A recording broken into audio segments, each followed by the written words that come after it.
ఇందాక మీకు కొంత సగం డైట్ మాత్రం చెప్పాను. ఆ తర్వాత తింటే 3 రాగి ఇడ్లీ, 3 జొన్న ఇడ్లీ, లేదా ఒక ఎగ్, లేదా ఫ్రూట్స్ అన్ని రకాలు అంటే షుగర్ ఉన్నవాళ్ళు డాక్టర్ గారు చెప్తారు, షుగర్ లేని వాళ్ళు, బీపీ లేని వాళ్ళు అన్ని రకాలు తీసుకొని ఆ ఫ్రూట్స్ తినండి బాగా హ్యాపీగా. తిన్న తర్వాత మీకు 8:30, 9 తిన్నారనుకోండి, ఆ తర్వాత ఒక 10:30, 11 ఆకలి అవుతుంది. అప్పుడు ఏం చేయాలంటే మీరు ఏదో ఒకటి ఫ్రూట్ జ్యూస్ తాగండి, లేకపోతే కొబ్బరి నీళ్ళు తాగండి. ఆ విధంగా అయిన తర్వాత మధ్యాహ్నం ఒక అంత రైసు, ఒక చిన్న కప్పు రైసు, 1/2 కేజీ కూర, ఏ రకమైన కూర, బీరకాయ కావచ్చు, బెండకాయ కావచ్చు, ఏదైనా. షుగర్ వాళ్ళైతే డాక్టర్ గారు చెప్పిన రకమే తినండి. తిని మీరు ఆలివ్ ఆయిల్ అని ఉంటుంది, అది వచ్చేసి లీటర్ 1350 రూపాయలు.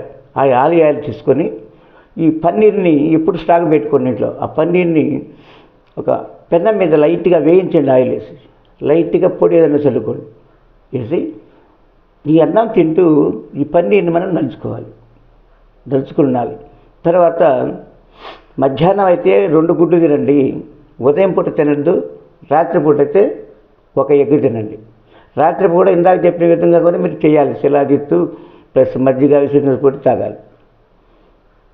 తర్వాత నైట్ ఏం తింటారంటే ఎక్కువ కూర, 2 చపాతీ లేదా 2 జొన్న రొట్టెలు, లేదా మల్టీ అంటే అన్నీ కలిపిన పెసలు, సజ్జలు, రాగులు ఇవన్నీ కలిపినటువంటి పిండిని వేసుకొని అది 2 దోశ, మరీ ఆకలిగా ఉంటే 2:30 తీసుకొని ఈ విధంగా మొదట వీడియోలో చెప్పిన విధంగా దీన్ని యాడ్ చేసుకోండి.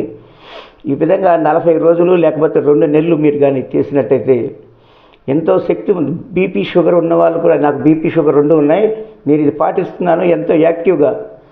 నాకు 58 సంవత్సరాలు. 58 సంవత్సరాల వాడిని 28 సంవత్సరాల వాడిగా నేను తీర్చిదిద్దడం జరిగింది. ఈ డైట్ నాకు పెట్టిన వాళ్ళు ఎవరంటే వాళ్ళకు జన్మనిచ్చిన కూతుర్లు ఇద్దరు కూడాను. మరి మా బావమర్ది శివప్రసాద్ అనే వ్యక్తి హార్ట్ స్ట్రోక్ వల్ల చనిపోయాడు. ఆ రోజు నుంచి మా పిల్లలు, మా భార్య నాకు సపోర్ట్గా ఉండి అన్ని విధాలుగా డైట్ని ఏర్పాటు చేసి నాకు నా జీవితాన్ని సరిదిద్దారు. నమస్కారం. పాటించవలసిన తప్పనిసరిగా ఏం లేదంటే మీ ఇష్టం.